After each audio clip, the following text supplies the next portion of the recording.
Welcome to Jamie Phillips Football Chats. Hit the like button, hit the subscribe button. Now sit back and get ready to enjoy the show.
Yes, guys, and welcome back. So this is the call-in show, guys, where you have your say.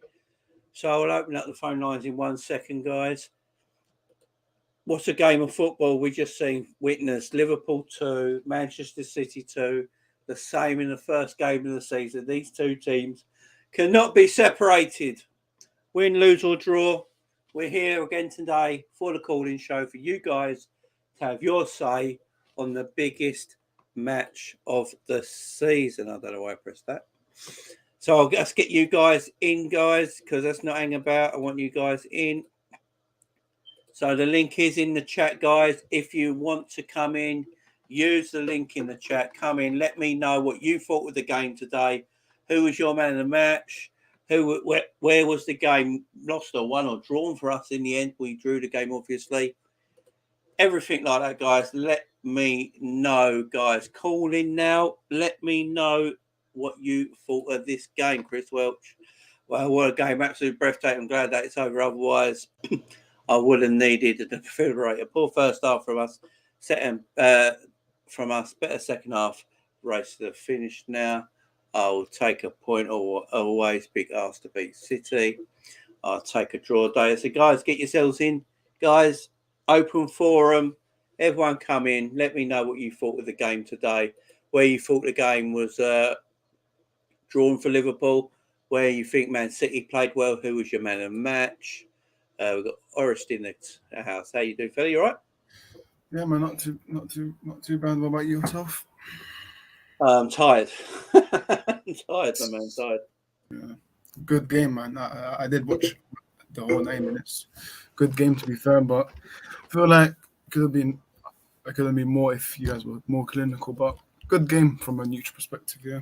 Yeah, totally. I mean, City were obviously fantastic in that first half. Liverpool were not very good at all. Yeah, we didn't play well at all in that first half. I'll have to agree. Yeah. Second half, we come out a lot better. You know, we played a lot better in that second half. But, you know, City are an amazing football side. So are Liverpool. But, you know, City had a lot of chances today. Liverpool had the odd chance here and there. You know, Jota's won before half time where he should have made it 2-2. Taken too long to have the shot. Now, all these little things come back to hurt you. And, you know, obviously, Liverpool's goal, City's goal, it was disallowed. There's so many talking points, Horace. What was your main talking points of the game? For me, I think Liverpool played well. Trent played well. I think when Sterling's offside, I don't know. For me, I thought if you look at Sterling, he wasn't actually offside, but I think it was Jesus that was offside. But yeah, Jesus. Yeah, so that was a weird one. But to be fair, massive respect to Pep and Klopp. Both try their best. City, I think they were lucky not to get sent off for me. I think it was De Bruyne. I think he should have got sent off. But yeah, I mean, there was a few dodgy decisions in the game. I think a lot of Man City fans are unhappy that Thiago didn't get sent off because of that foul on De Bruyne, but it's because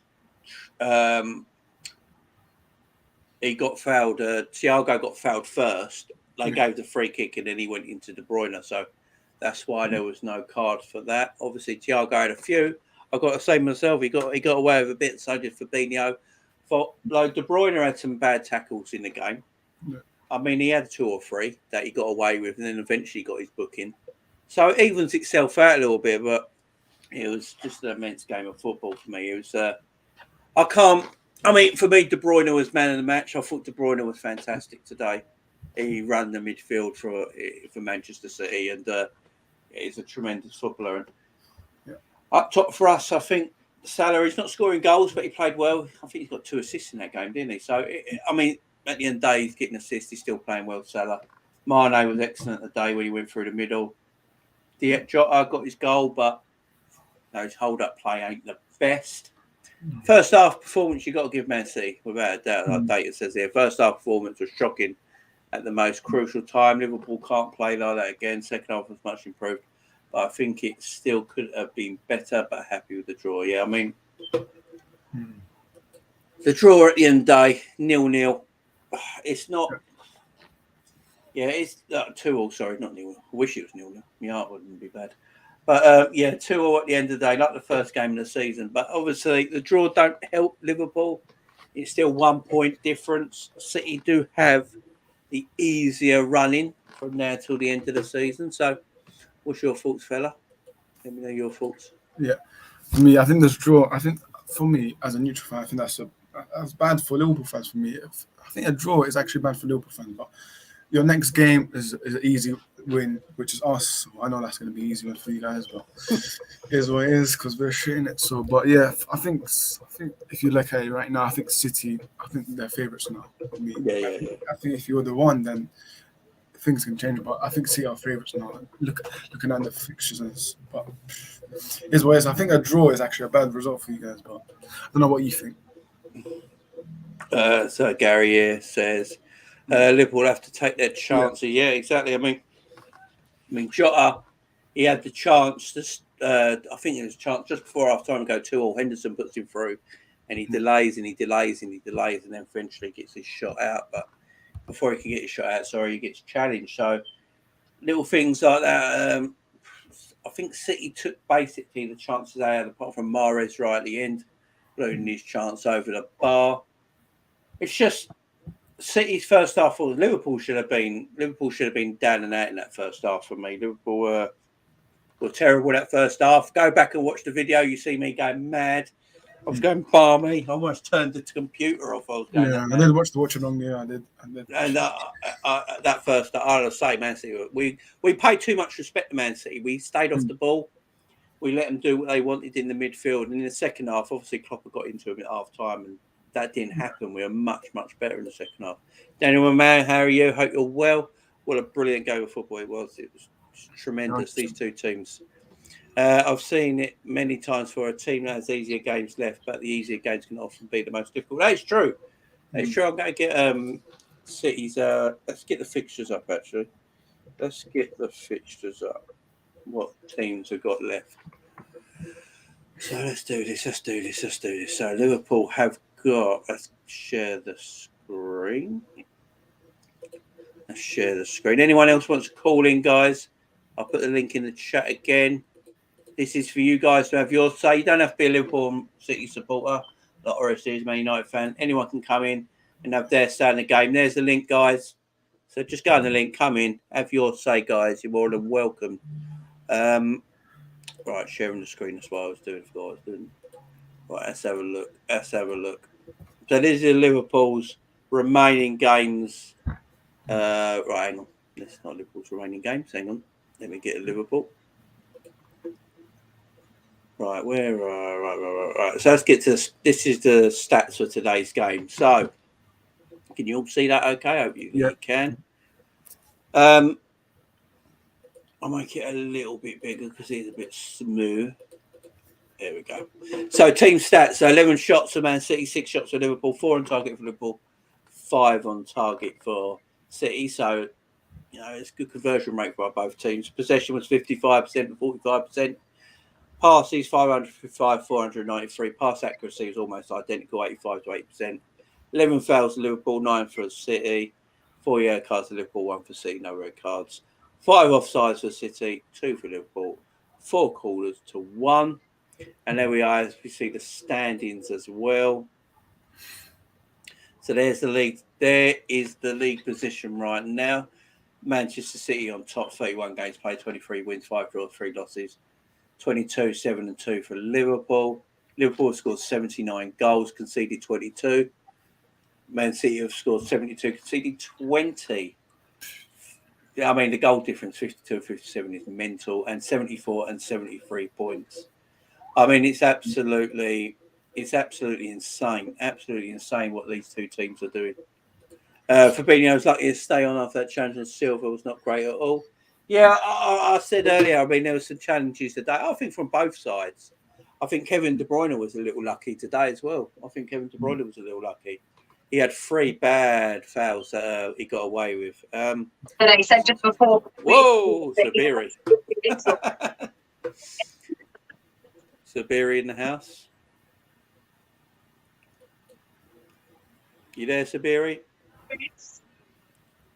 Oh, Sabiri. Yeah, I'm here. How you doing, man? How you doing, my man? Oh, man. You finally breathe again. You know them ones. Oh, no, the anxiety and the pressure in that game is mental, ain't it? Absolutely mental. Yeah, no, it was, man. I wasn't feeling the lineup, but if you asked me about this result earlier, I probably would have still taken it, you know? Yeah, 2-2. We're just the same as we were. I mean, 2 elite sides doing their thing. I mean, it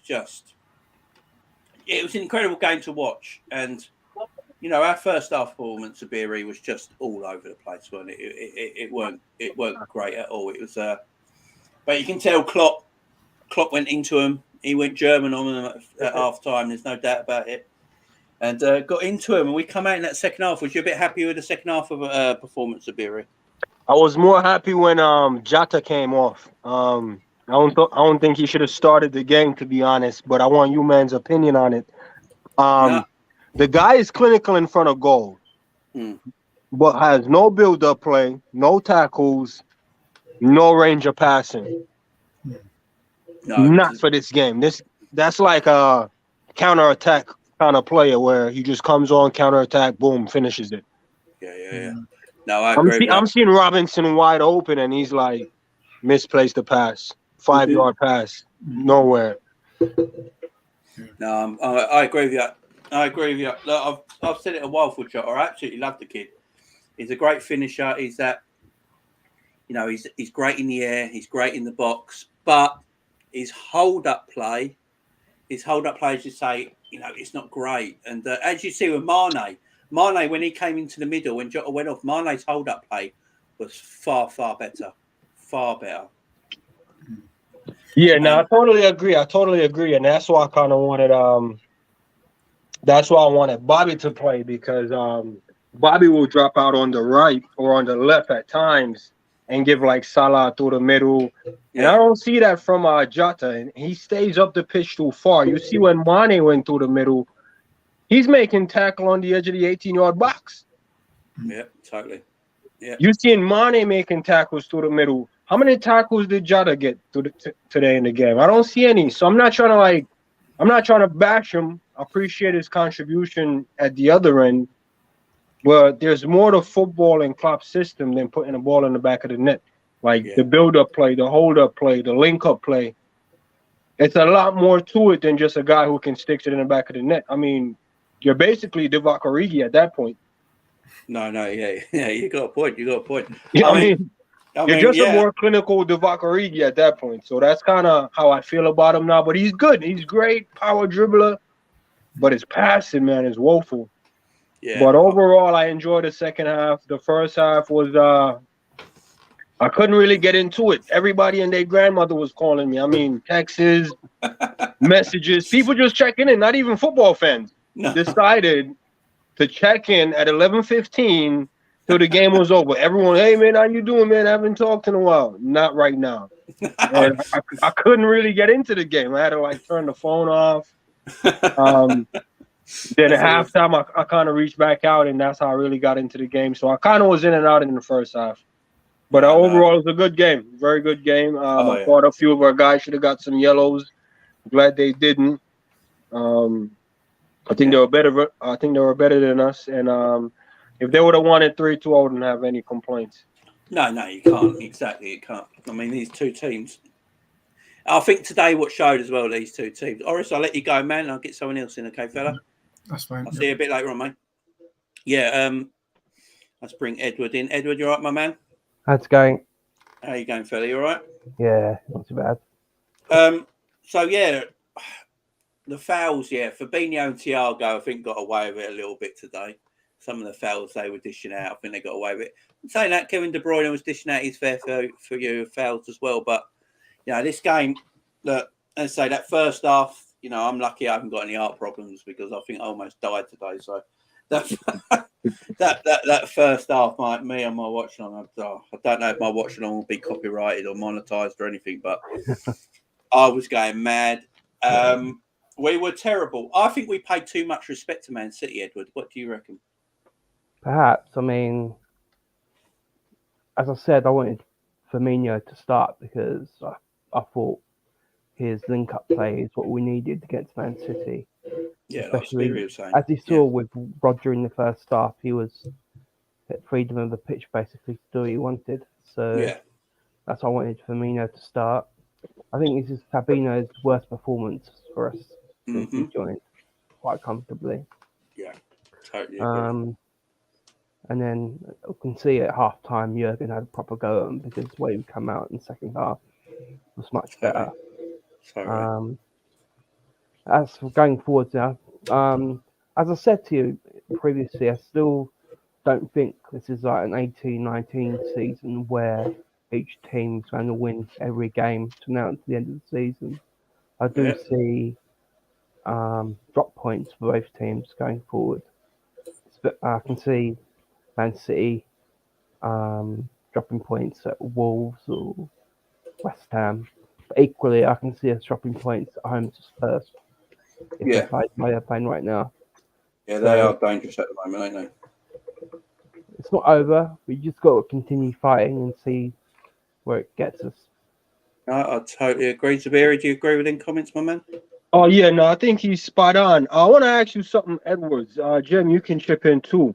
Was it me or the half of the pitch we started the game on was a little bit more slippery than their half? Because when they came out, the amount of times we slipped in the first half, they were doing it too. So maybe I was under too much Guinness, but I could have swore we were slipping more than them in the first half. They were slipping more than us in the second half. You think that's one of their little dirty dark arts trick going on? Yeah, they do. I think they do that a lot. They water one half of the pitch more than the other. So they soak one half of the pitch more than the other. But I know what you mean. Mane was slipping all over the place. Trent was slipping all over the place. They were all over the shop, weren't they? Now, and then Man City the following half were. I think they do that quite a lot. I think a lot of teams do, to be fair. But I'm going to get our fixtures up for the next lot of games. So we have got, as Edward said, we have got a difficult lot of games. Yeah, left. I think our running is more difficult than theirs, but anything can happen. So here's our. So obviously, our next league game is Tuesday after Easter Monday against Man United at home. Now, if this was any other time, I would be like, it's Man United. But at this moment in time, we should be cooking this Man United team. You know what I mean? All right, Jamie. Before I say this, I'm gonna knock on wood. They are in the mud, but they will always get up for a good fight. Out of nowhere, they'll get up for a good fight. I hope it's not this fixture, but I'm still a little worried about them. I see Rashford came on, and I'm not saying he's great, but he looked like he was trying to impress the new manager. I mean, he was doing some good things. I haven't seen him run like that in a long time since he started feeding the kids. So I'm a little worried about him. I'm actually worried about everyone in the fixtures that we got. Everton beating United. They might be up for it. They always pride themselves on being the banana peel in our campaign. So It's a difficult run. It is a difficult run. I'm gonna still be on these Guinness, man, till the end of the season. I'm gonna be still double fisting it. It's stressful, man. It's stressful. Shout out to everyone in the chat. What do you think, Edwards? You think we'll be all right, or you think this Man U is dead? They're not. Well, it's their cup final, isn't it? So no matter how they played yesterday against Everton, they'll be extra motivated against us. Yeah. But it's something I wanted to say because looking at City's fixtures, we can win every one and go on an unbeaten run. But if you look at their fixtures this season, when they've had European football and when they haven't had European football to contend with, their run of winning run has coincided with no European football. Yeah. So they've got to go through Atletico and probably Real Madrid, and they've got a semi-final against us. So whilst their games are all winnable, they still have to do that and negotiate those European result at Atletico and then go through Real Madrid. So that's tough, and they can't just take the handbrake to the easier fixtures in the league. They still have to contend with those. So it's not as a done deal that they will. They have the easier fixtures, but it's not a done deal they will win every one of those. Oh no. I know what you're saying. I mean, Man City have slipped up against teams they probably shouldn't slip up to, like your Palaces and stuff like that. But also we've got to remember we got Manchester. I'm sick of the sight of Manchester City now, but we've got them in the FA Cup semi-final on Easter Saturday, and then we go again on Easter Tuesday against Manchester United. So that has got to be. I don't think we'll see the two same sides we saw today on Saturday. I think there'll be a lot of changes for both sides. What do you reckon, Zabiri? Yeah, I reckon Jota should come off the bench, man. That's the only complaints I got. I would like to see Tsimikas too. And maybe even Gomez just to get that more defensive edge. Not a dig at Trent. I'm not a right back, but if you see me play, you'll be like, nah, man, you'll be great at right back. And I'll be great out there, but I'm not a right back. You know what I'm saying? And I think that's what Trent is. I don't think Trent was ever a right back. He doesn't have that defensive mindset to be always switched on, and his quality even shows. So I think maybe Gomez in there, bring Trent off the bench. Same for Tsimikas, bring Robbo on if we really need some extra creativity, and definitely put Bobby in. I think when Bobby drops in, he drops so deep. The center backs on the other team don't really know what to do because they got one eye on Mane, and then any midfield runners can run through the middle. So I'd like to see Klopp play with the tactics a little bit more in the next game. I think it's the FA Cup, correct? Yeah. Well, we got Benfica midweek, is it? Yeah. Yeah. Got and then City on the weekend. So I like to see some more rotation. I think Matip was solid. Little question mark on Van Dijk being switched on. I don't know if the pressure was too much for him. I don't know if the intensity. I don't know if the location of the game.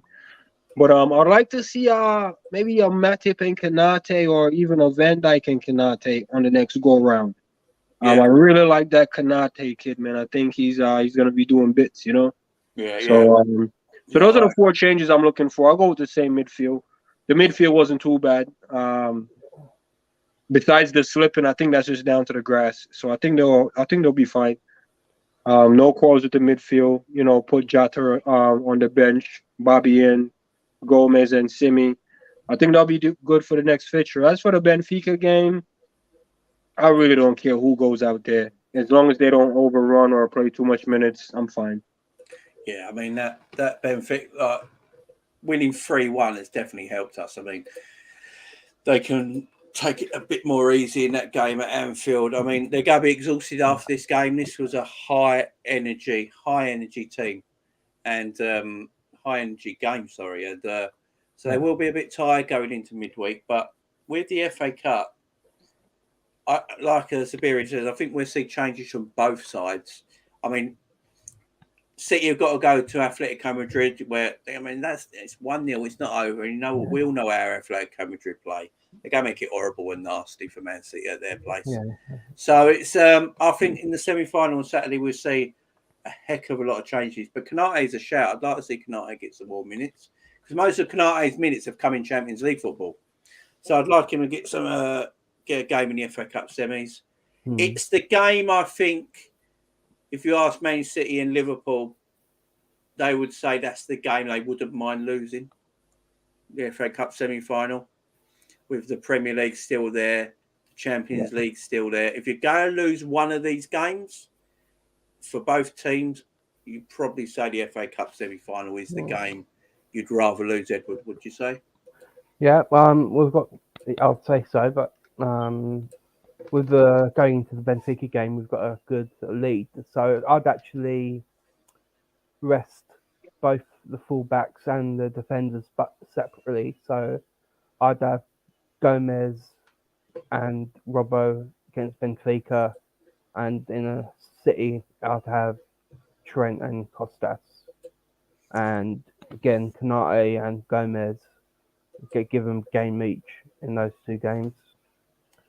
But the midfield for the City game next week, I'd have Hendo's number 6 and Keita and Thiago beside those two.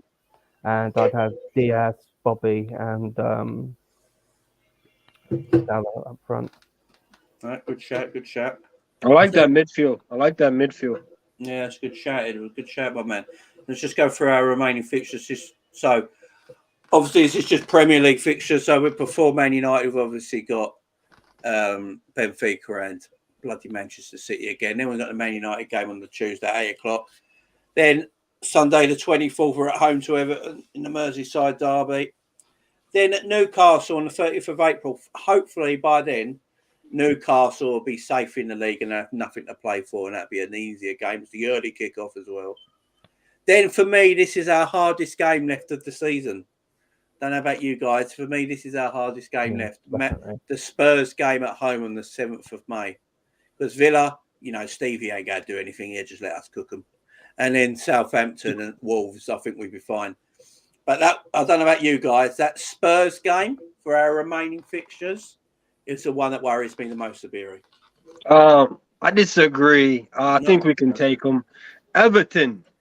I think Everton players got injuring Liverpool players in their contract. Good point. I'm telling you, that's the game for me. I don't think we'll lose fixture wise, but I think we'll lose player wise. We might come out of there with 2 less players ready for the remaining fixtures. That's how I view Everton. I think every rivalry now, the way I see football, is reduced to how many players can you take out of their team. I think it's like war. Yeah. Like let's get rid of Thiago, let's get rid of some of their key guys. Job done. We lost 6-0, but job done. So that's how I look at Everton. Spurs, Hugo Lloris got a couple mistakes in him. The back line isn't great. I think you're looking at maybe, Holberg doing like a masterclass, then they might do something. Other than that, Kane, Son, and the other guy, Kulusevski, they don't really defend much. They don't really put in a lot of tackles. So if we get them on the back foot, they're done. If they're countering, it might be dangerous. So I'm not too worried about Spurs. I know we'll score. But with Everton, I'm worried about, what they do to us and the remaining fixtures because they might take us out. Yeah, okay. Yeah, so that's how I look at Everton, man. They're dangerous. I might not watch that game. Yeah, I might not watch that game. Edward, my man? Yeah, I mean, as I say, you got to take it a game at a time. I see where Zabir is going from with how Everton will play that game aggressively. Hopefully our class should tell in that game. Yeah, totally. That's gaff, but that Spurs game. Yeah, as we've got to take it each game as it comes. Each game will have its ups and downs, and you just don't know. we No, think I it's agree. going to be the hardest game, but it could be that Newcastle away could cause us more trouble. Who knows? Yeah. That's the same for City, I think. As I said, I don't think each team will win every game like they did a few years ago. No. I just don't see it happening. Well, my mouse is playing silly buggers, so I can't click anything. Right. So we have got Man City's fixtures. Let me get Man City's fixtures up because, as we say, we were talking about Man City just now. So let's get their fixtures up and have a look what they're doing. While my baby's crying in the background. Right. So that's Man City's fixtures here. As they say, they have got the easier running in the next 3 games, especially. Leeds away won't be easy because Leeds are playing well right now. They're safe, so they can go for it. That won't be an easy game, Leeds. Yeah, so Brighton at home. Brighton just got a big win over Arsenal. You got to love Arsenal, ain't you? Brighton ain't scored a goal in 7 games. And then Arsenal turn up. Was wonderful. Yeah, no, that was a beautiful fixture right there. I enjoyed that game. So you gotta think Man City gotta beat Brighton at home, and then they've got Watford at home. You gotta think Man City gotta win that, and then they got Leeds on the 30th of April. So I mean, it's gonna be. What though, Jamie? Before that Leeds game, we just gotta hope the goal difference they get against Brighton and Watford isn't too damaging for us. Yeah, bang on. Gene says you can't miss any game in the business. End of the season makes no sense doing that to yourself. So there's their last 3 games of the season. Obviously, they're at home to Newcastle. So Newcastle have got Liverpool, Man City back to back that week. Then they're away to West Ham. That'd be a tricky game. I think West Ham is the one I'm really banking on. Like, catch them on the counter, 2-0, kind of like what Wolves did in the past. Yeah. I got a little money on Watford, holding them to a draw. I'm not sure what kind of Brighton team is going to pull up. They're either going to get slapped for 4 or maybe it's a tight 1-0 lose. But hopefully they can do something. They're looking dangerous. Might be hungry.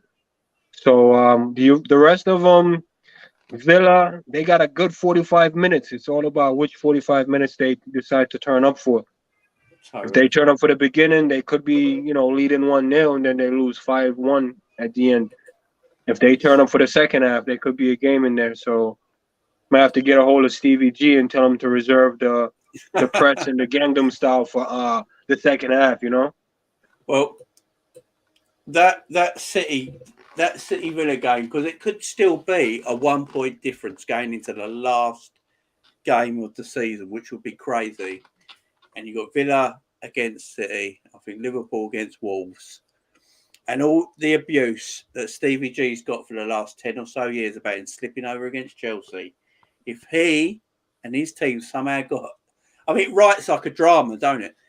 10 years later, Stevie gets that revenge for that because he helps Liverpool win the league on the final game of the season. It'd be, that'll be written in the stars. But guys, this is what we want to watch football for. This drama, this intensity, this excitement, and we're the 2 best teams in Europe. And I'm sick of the sight of Manchester City. I'm sick of the sight of it.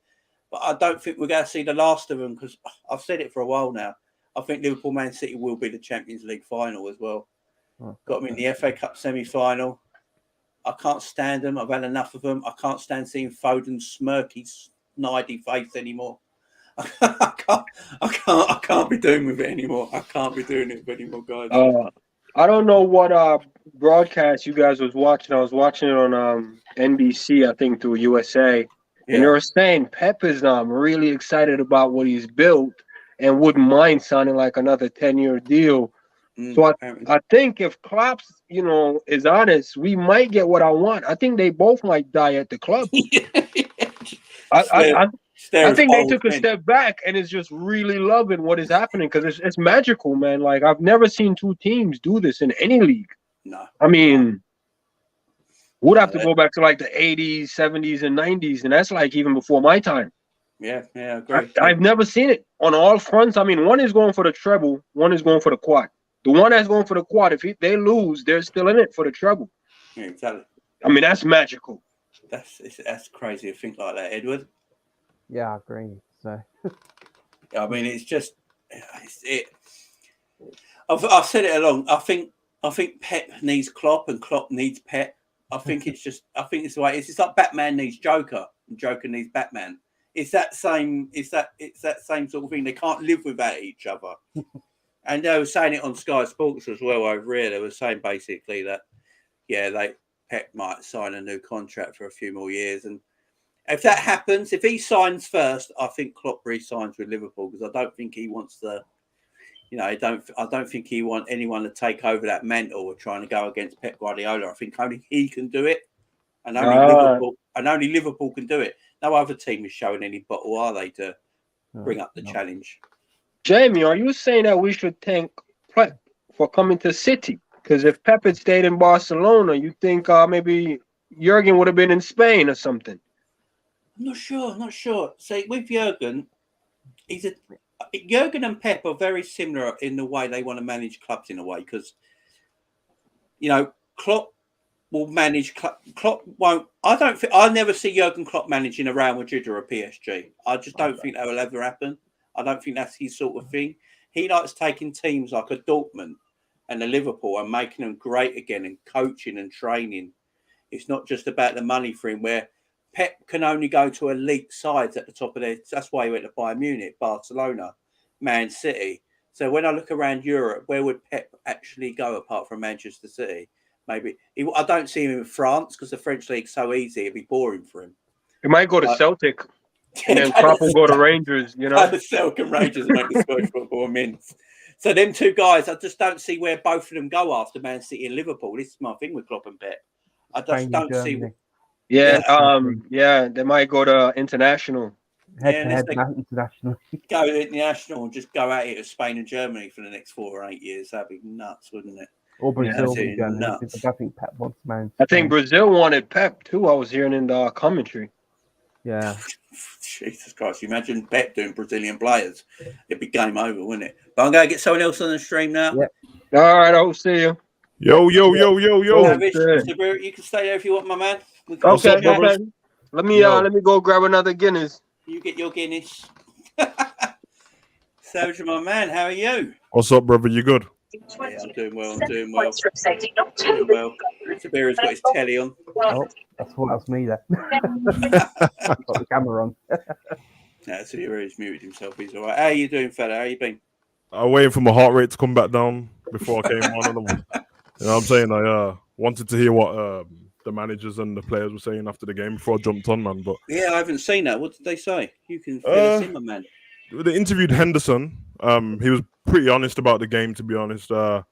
He kind of said that the first half was very frantic in different positions. And he said it feels like at parts of the game in the first half, they just forgot how to... They kept trying to just clear their lines instead of getting the ball down and playing. And every time they did get the ball down and played, we created a chance.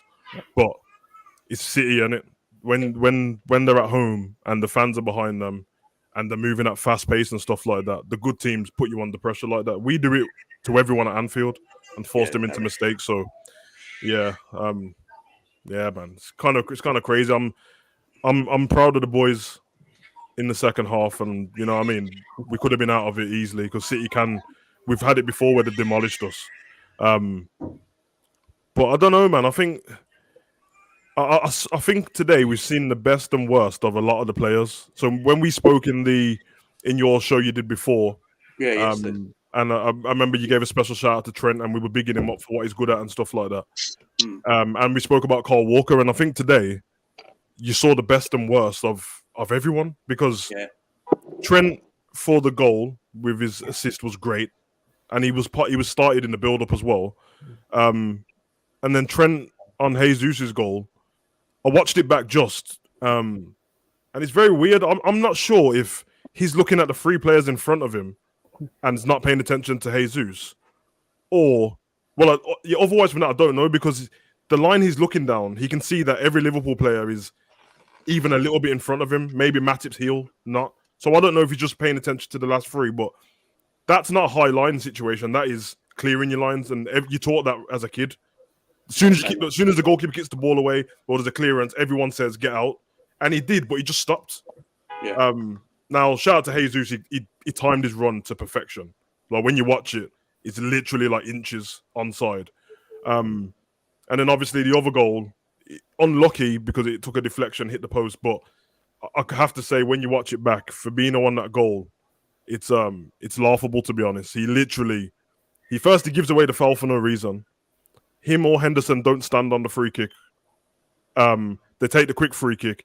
De Bruyne runs at 0 speed, jogs past him, and then shoots.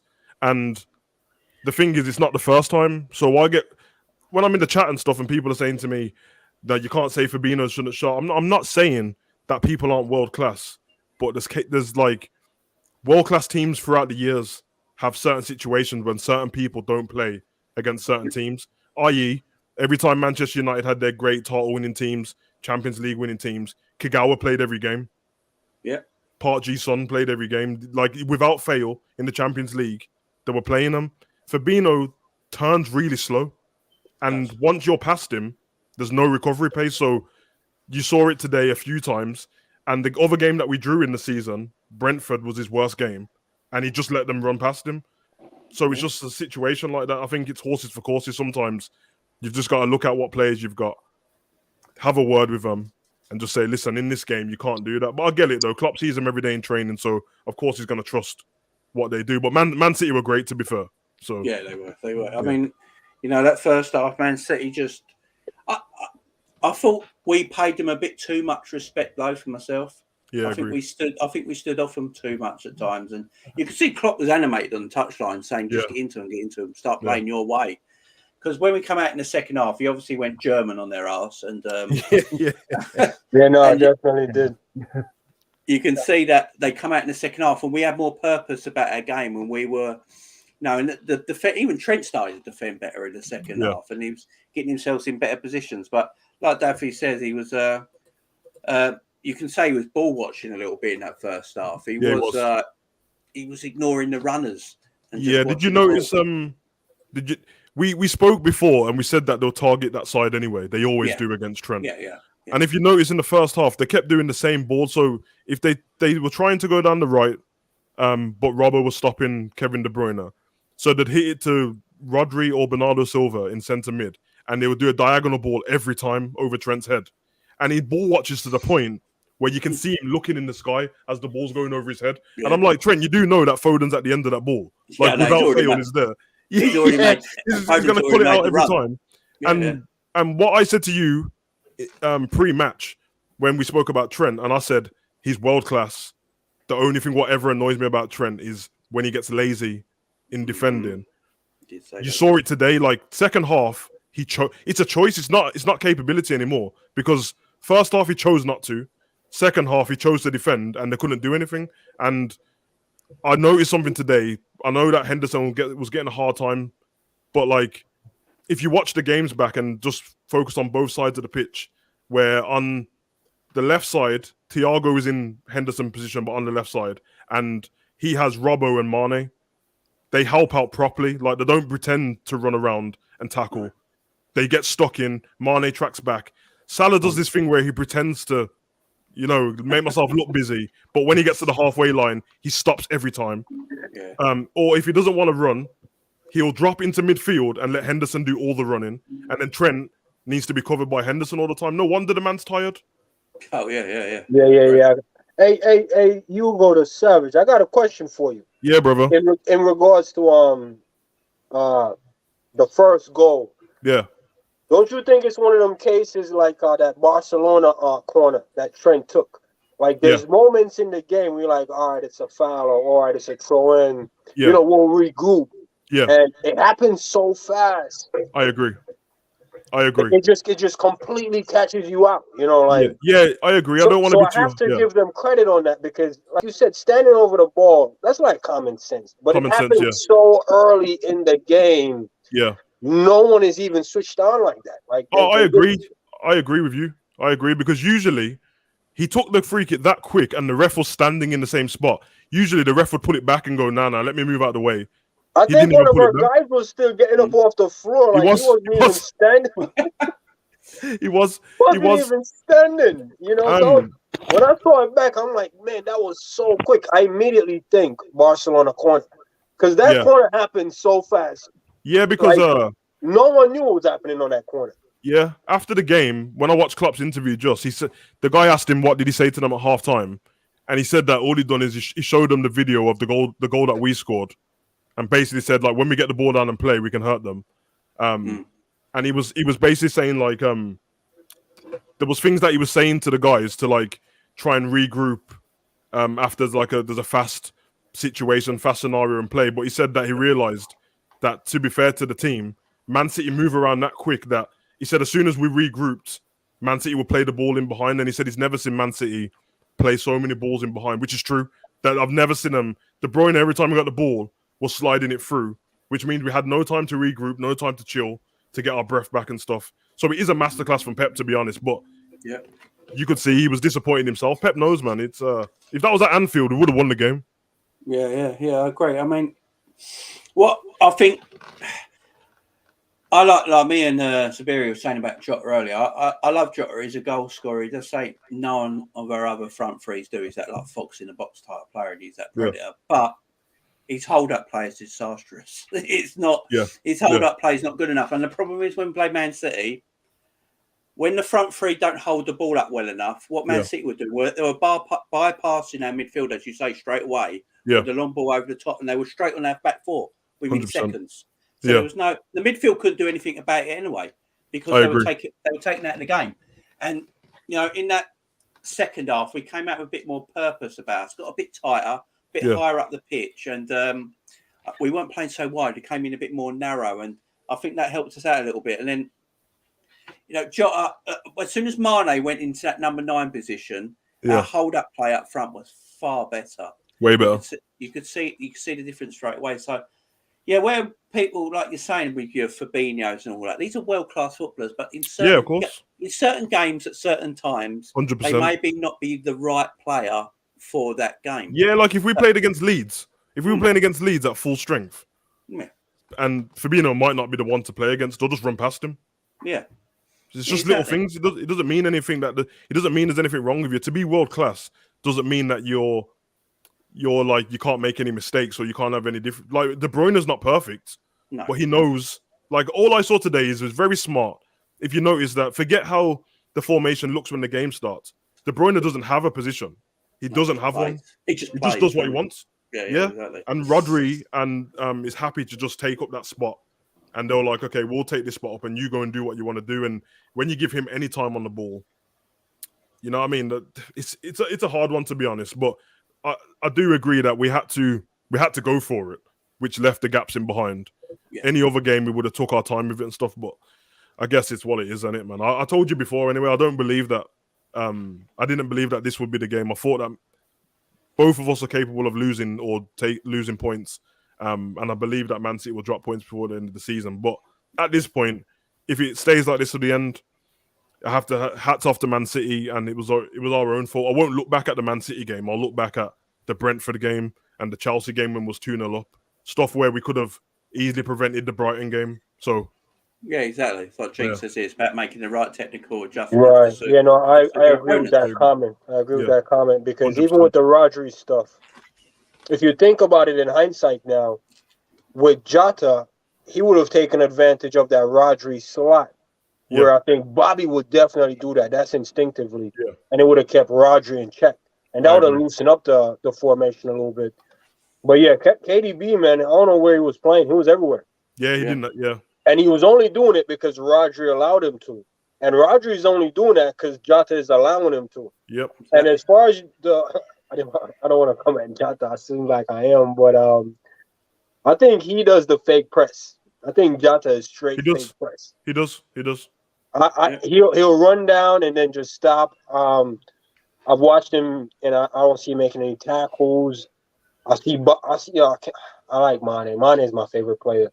Yeah. But when I see Mane on the edge of the 18-yard box making tackles and passing it out from the back, holding up the play, realizing like, all right, this isn't a one-pass moment. I might need to take 2 touch. I might need to drop a couple yards back. You know, give the team room and time to readjust and and open up the pitch. Yeah. Jota isn't doing it. I He's agree. trying these little flicks. They're not coming off outside of the foot pass. They're not going anywhere.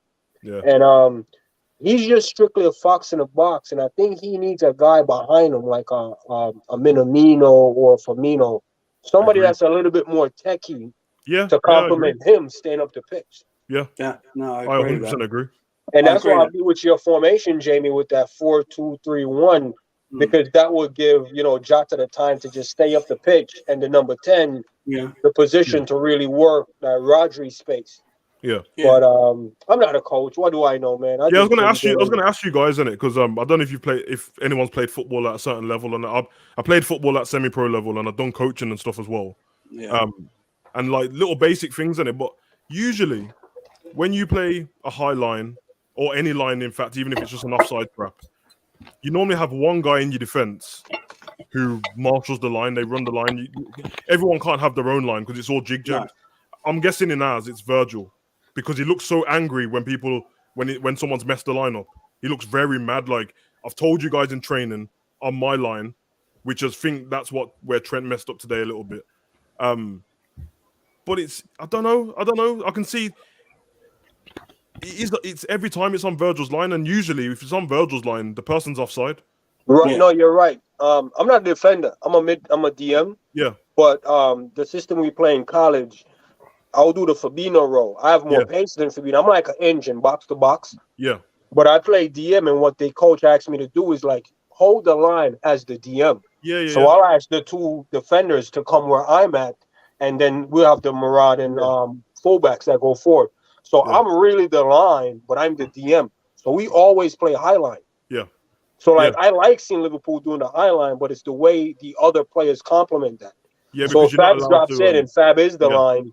Virgin, Matip, or Kanate, they got the recovery pace beyond Fab. Exactly. But I was the one that actually had the recovery pace. So even though I'm not the center back, you'll be looking at the team, go, wait, is he a defender? Or are they playing 5 at the back? But now I'm a DM, and it just depends on how the game is going. I'll even go forward on like a Matip dribble and break the team down because they're not expecting it in that moment. Agreed. Because it'll be 3 at the back. I'm just sitting on the halfway line. All of a sudden, I get the ball 20 yards of space. I run in that, take 2-3 men on, and we open up the game. But it's always the fullback. It's always the fullback letting Virgil line down. And it's crazy because they can see across the pitch. Yeah. I couldn't be Virgil. Yeah, because I couldn't be Virgil. I'll be mad every time. I thought little tweaks today, which I knew the Klopp wasn't going to make. And I know sometimes people in the heat of the moment, they're like, why are we playing this formation? Why are we doing this? Why can't you change this? Change the high line? But realistically, sports at a high level doesn't work like that. If you train on something and you believe in the process, and to be fair, it's got us to second place, a point behind City, Champions League, a Premier League. So moaning about the high line when it's worked, it's kind of like it's the rough with the smooth in it. 90% of the time, it works for us and it keeps us in possession, and then we can go forward and score a goal. But I don't know. I think recovery pace is important, and if you don't have it, you have to be alert 100% of the time. Otherwise, like I said, Matip as well, he was good, to be fair. I'm not even moaning about him, but in terms of recovery pace, Robbo's got it, Van Dijk's got it, because sometimes Van Dijk looks like he's jogging and he still catches people. Yeah, exactly. Fabinho doesn't have it, and I would have tweaked it a little bit at a part in the game when he was bad. I probably would have just put Hendo where Fabinho was playing and then took Fabinho off and put Keita on, and I would have just continued with the game. So go ahead. What you going to say? Yeah, I don't understand the criticism of the high line from some of our fans and some as well, because playing at high line is the system in which Jurgen wants us to enact on every game. And in that, talking about midfielders, with help, we need press-resistant players like Keita and Thiago. And what today showed is what we already knew in the summer, is that midfield is a priority in getting 1 or 2 in there. I mean, I personally would sacrifice not getting another right winger if we can get 2 midfielders in, especially if we lose Milner and Ox. Yeah. And You're bang on. You're bang on. I was tortured for this. I don't know if anyone saw it on Coppish Friday night, but I said on there I'd have Keita should have played today. Mm-hmm. And I said it for the reason that Man City can tear you apart with their midfield. Look, their midfield is arguably the best midfield combination in the world, with the way they play football, the way Pep plays. And we need legs in midfield. And I've always said it. Fabinho is a great world-class DM, but he's got no turning pace. And this has always been a problem for Fabinho. Yeah. Keita's got legs in midfield. Keita is very, very good at pressing the opposition without the ball. Yeah. He's one of our better midfielders at doing that, and he has the energy to do it. And that's why I said I wanted him in the game. I actually said I wanted him in the game instead of Thiago, because Thiago's a bit the same. Thiago's not quick at all, and he's a bit the same as Fabinho. Once you get past Thiago, you've gone past him. But if Thiago can control a game of football, there is hardly anyone better. So I can understand why Thiago played. But I think we missed the legs in midfield, especially in that first half. When you're not playing anyone up front who can hold up the ball in that central area, you don't want that ball to be lost. I say this all the time. You just have to bypass Liverpool's midfield and ball over the top.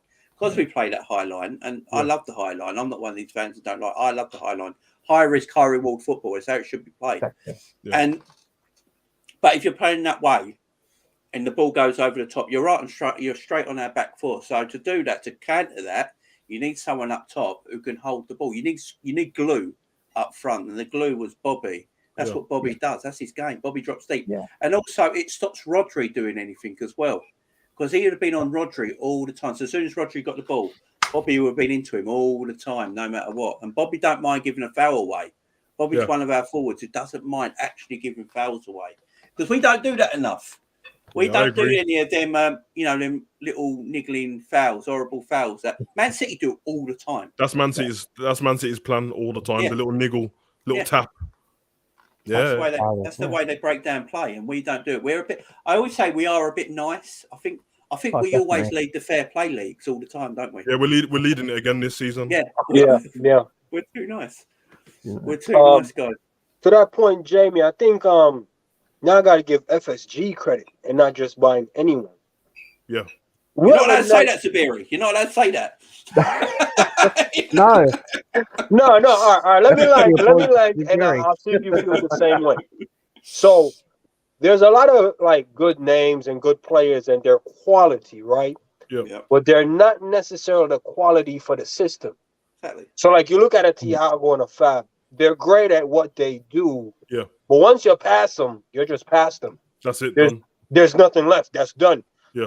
Almost the same thing for Trent. Once Trent is beaten, that's it. Back line and keeper exposed. Yeah. So it's finding a guy that has that recovery and the thing going forward. Because here's the catch. They might have that recovery, but offers nothing going forward. That doesn't work either. Yeah. So it's a catch-22. You can buy all these big names, just like getting a Messi in. Okay, there's no cover for your right back. Yeah. Exactly. You get a Neymar. Okay, he's never on our side of the field. It's very that when Jurgen bought Thiago, he was looking to evolve the midfield and the team all together, not just stick to the rigid play that got us so far. He wanted to evolve how we're going forward. Right. But we still need players on the recovery.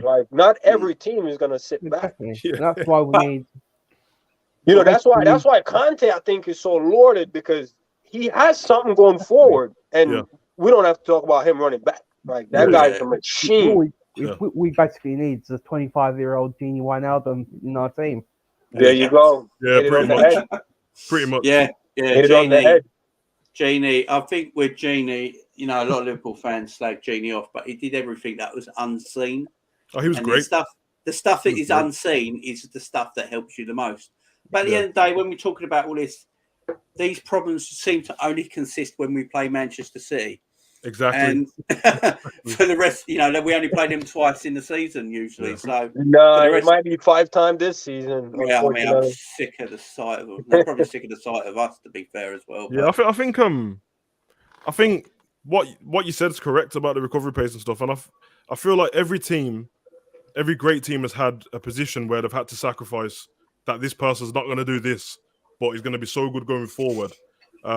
No, I wouldn't even say Messi as such because he'll press his ass off. But that to do with Ronaldo, Real Madrid, he weren't going to track anything. Like he's going to do what he wants. Hazard at Chelsea. That's why Mourinho got fed up because he's like he ain't going to track back. The difference is it's never happened when the person who does that is your right back. It's never been where your most creative player, even Dani Alves at Barcelona, they had Iniesta and Xavi and everyone. The fact that it's our right back, it's such a problem because he's so good going forward that you can't not play him because he sacrificed everything. But if you look like sometimes, because Gomez has played there in the last couple of weeks, he's almost like the perfect in between, but you're going to lose something. I think that's where I think the comparison's wrong, but I think that's where the Reece James thing comes from because he has it both ways and he shoots and scores a lot of goals as well. But listen, our team is built how it's built. I agree with what Edward said about the high line. If we don't play the high line, everything changes. Trent can't do what he does anymore. He can't do it at all because the only reason why he's allowed so high up the pitch is because of our line. Yeah, I agree. Duffy says Walker. Jamie said this before. We both spoke about it. Walker's got probably the best recovery pace in football. But you saw today, the reason why Mane scored is because, as Jamie said, he did say as well, his positioning is terrible. So he just, I don't know how he got caught out. If you get past him, and you trip gets him out of trouble. Yeah, exactly. Kyle Walker's just a pure athlete. He's an athlete, man. He's just a pure athlete, and his pace gets him out of trouble all the time. But as I said, positionally, he's just as bad as Trent is in a way. It's just Trent. Trent's not actually that quick. This is Trent's problem. He hasn't. He's quick, but he's not quick enough to get back at these wingers that go past him when they turn him. But I remember not too long back when Gomez was fit and available, Trent used to miss the big games for Gomez, didn't he? Yeah. Gomez used to come in for Trent for the big games because of that defensive worry. Barcelona semi-final comes to mind. Yeah. He used to put Gomez in. But the problem is, like Savage is saying, Trent gives you so much going forward. It's the problem. And he's a right back. If he was a right-sided midfielder, we can have different talks about it. But he's a bloody right back. Yeah, he's so good going forward. But at the end of the day, he's a defensive player. It's crazy. And in the second half, I've got to say, Trent came out in that second half was far better. It's like way better in the second half. Different players. Like I don't know if they gave him a shot or something or something. They got him, gave him some Jamaican Guinness or something like that, and he came in that second half and he was flying. Yeah, no, he was on fire. What's interesting? I think we're a team that's more suited for that Chelsea formation, that 3-4-3. You're right. Because if you put Trent in that the wing back. I'm not saying put Diaz in there, but at least that will give you a Diaz, Mane, and Robbo on that left. Amazing. I might have to call Klopp. You go, mate. If you're over there in America, get hold of John Henry. You can get over the Klopp. I'm gonna have to make some phone calls because when I called the left side names, oh man, I'm telling you, started feeling a little nice there. Can you imagine Robbo, Diaz, and Mane, just all three on that left side? Oh, that's disgusting. That's nasty. Yeah, that's disgusting right there. But we have got, the thing is though, we have got the players to play free at the back. Yeah, we do. Kanate, Van Dijk, and Matip at the back if you wanted. That's no one ain't getting back Van Dijk free at the back. They're not free at the back with Van Dijk just sitting there. Jesus Christ! Look how Rudiger looks when they play at free at the back. Yeah, I know. And then you got them wing backs in Robbo and Trent, who basically play wing back anyway in a 4. And then you can have that more covering midfield. I don't know why Klopp don't. I think Klopp did an interview at the beginning of the season. He just don't like free at the back. He's never going to play it, but it is there just to have a bit of maybe experiment with, because you can even play Diaz as a left wing back in a way, because the way we would play, because Diaz is more your natural winger out of all the players we got who play wide. He's more of our natural winger. He play left mid, left wing. Yeah. And you could. I'll tell you what. Well. If Stevie G came in with the current players now, and he did that 3-4-3, I'm sold. I agree. Yeah. I'm sold. I'm like, yes, Stevie, you're doing bits. He can lose the first 10 games. I'm still subscribing to winning the season. I'm sorry, I'm sold because the system is so good. It's so good, man. We have the players. It's just Klopp don't want to trust it. Yeah. No. Klopp's got his way. Pep's got his way. The thing is, though, these elite I know managers. the thing. You can't hate them for it, but These elite managers have their way of playing, and that is it. And they play that way. And so Gene asks, would you play Gomez in the FA Cup over Trent? Yeah. I would. I would. I see him drop a 2 or 3 crosses in. And I think it's right after some criticism that his crossing isn't as Trent's. And I'm telling you. Nah, Gomez has got a ball, man. He's giving Reece James a run for the England squad. I'm telling you. Yeah, Gomez. I'll definitely put him in there. He's had the most unfortunate Liverpool career so far because I was hyped up for this guy. Yeah, I heard all the top centre-backs talking about him. Rio Ferdinand as well said he's the future of England centre-back. He's so good. He can't get a run of games in it. Every time he comes back from injury, which is fair enough. I get it. Like, that's what happens, but he's so good. I think we've forgotten how good Gomez is, though. That's the thing. I think we've all forgotten. Then a couple of games he played at right back, he was excellent. You know, defensively he's good. He can cover there. He's quick as well. Gomez, that's the thing. All the injuries Gomez had, and he's not lost his pace. Yeah, he's still very quick over the pitch. I think we have to be concerned about him going in summer, though. He'd want first team football. Yeah, he wants to play in the World Cup in November, don't he? Loan him to Villa, man. Loan him to Villa. I think he's the perfect guy to get Klopp to change. Gomez, if you're watching, tell Klopp, three at the back, you as the right-sided midfielder. Tell him, think about it. Tell him it's that or he loses you. And I think you'll be in there. So Gomez, if you're watching, if you've seen this, if somebody know Gomez, tell him, hey, you want to play, tell Klopp this is what he do. I actually used to know Joe Gomez. Yeah, they should think him, man. Loan him out to Villa. Loan him out to Villa with option to buy, and then if they buy him, Liverpool gets first refusal, and when Stevie comes over, take him back. Yeah, because I was a Charlton youthie. I was a Charlton youth player. I was at Charlton as a youth kid. Well, Gomez is there. Yeah, no, well, Gomez is there because I'm older than Gomez. 10 years older than Gomez. But when I was there as a youthie, and I was decent. Then I got a bad injury. I got paralysed when I was 14, so I could never play football again. So I was fucked. What's funny about that? Still probably get into that Charlton team, though, even with. Oh man! So I could never play football again, and so yeah, my football career was over after that. But I knew Gomez a little bit of. You know, especially when he's at Charlton and all that, and I did live far and all that. And he's always been great. He's even at Charlton when he was a kid. He was exceptional at Charlton when he was a kid. That's why Liverpool bought him in the first place. And he's only 24 now. You'd think he's so much older. He's only 24, and yeah, Gomez has got a massive future at Liverpool if he wants it. I think he replaces Mings at Villa because Mings is trash. Oh, Mings is the worst centre. I think he's the worst centre back in the Premier League. He's terrible, man. He's terrible, man. Like Konza is way better than Mings. Yeah, Mings is just terrible. He gets picked for England still with Maguire. I mean, it's a joke, guys. It's a joke. But look, it's 2-2 at the end of the day. Liverpool City, the two best clubs in world football at this moment in time, can't be separated. Good result, bad result. What do you reckon, Sabiri? 2-2, good or bad result? It's a perfect result. I don't know how it would stand the City fans or even the neutrals that's not Liverpool fans. Or I couldn't go to work for the week if we'd lost. If we'd have won, I would have been unbearable. I think it's a nice balance for the world. No one needs that arrogance going around on Monday. You know what I mean? No City fans. We probably do need it, but I think it's fair. Some of us would have been unbearable. You'd have been seeing 4 fingers everywhere. The quad would have definitely been a thing.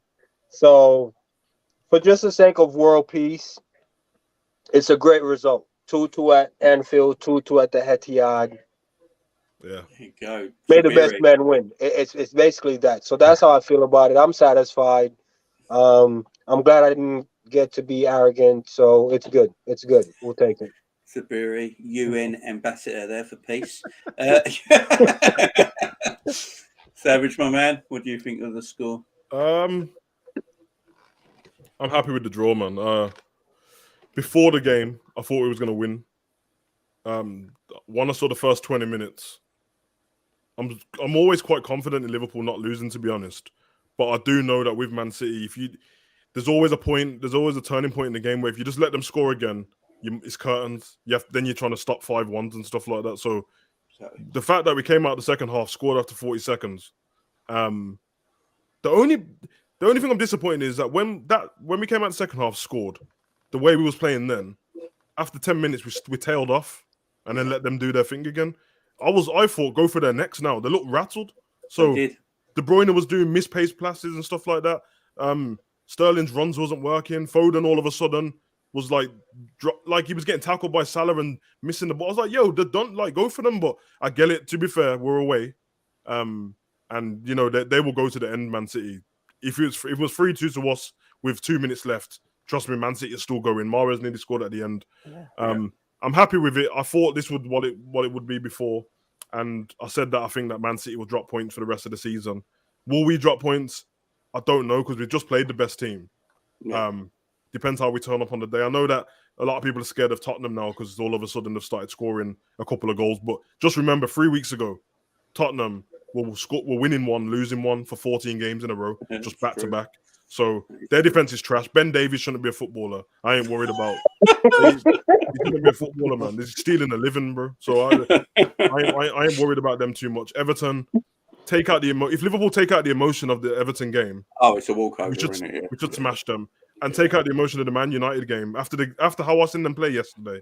We should smash them as well. I'm more worried about Wolves and them teams than these lot. So I'm happy with it, man. I'll take it.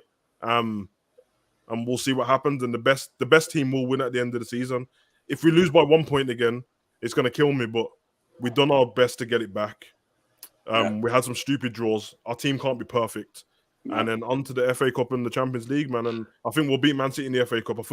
I think Atletico might knock them out of the Champions League, to be honest. But, that'd be hilarious. I think it will happen. Simeone he was happy to go 1-0 or 0-0.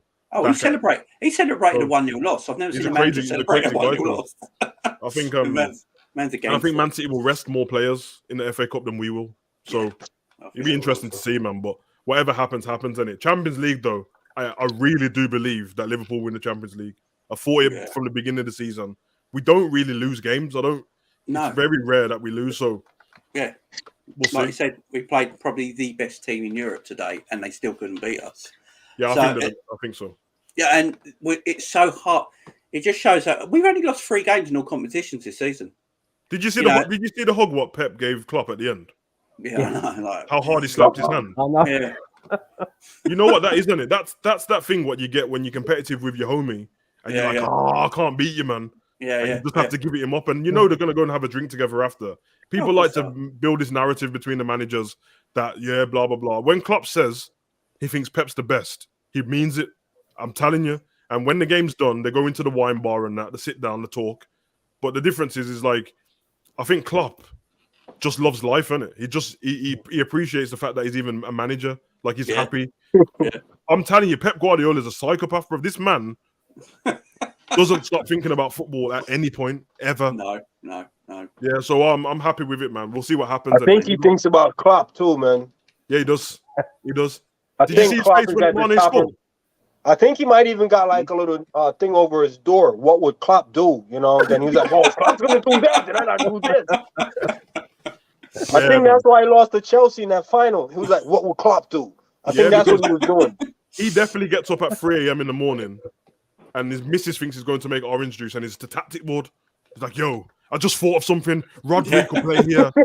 Yeah, bro, you know that's him, bro. Have you seen how rattled he gets when he draws or loses? And you see him scratching his head and more than you can believe. You know what's happening, bro. He's rattled, bro. Like, hey, man, big up Klopp, big up Pep, man. Pep is probably the greatest tactical coach I've ever seen, man.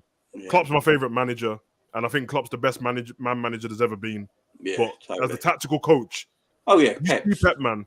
Look what he's done to Sterling's career and stuff like that, man. Yeah, these players are not like everyone likes to pretend like they're the fountain of knowledge and football, and I knew about him when he played at Villarreal when he was 9 Oh, years yeah, old. You didn't.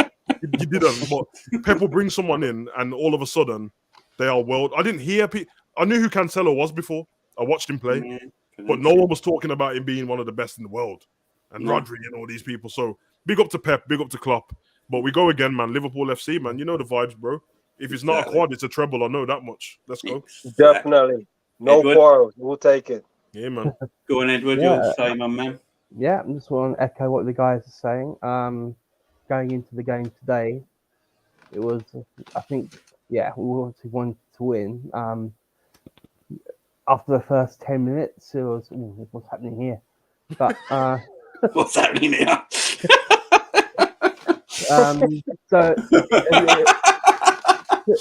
put it this way, it was a better. It ended up being a better result than it was a better performance. Yeah. But we showed resilience, being 1-0 down and 2-1 down.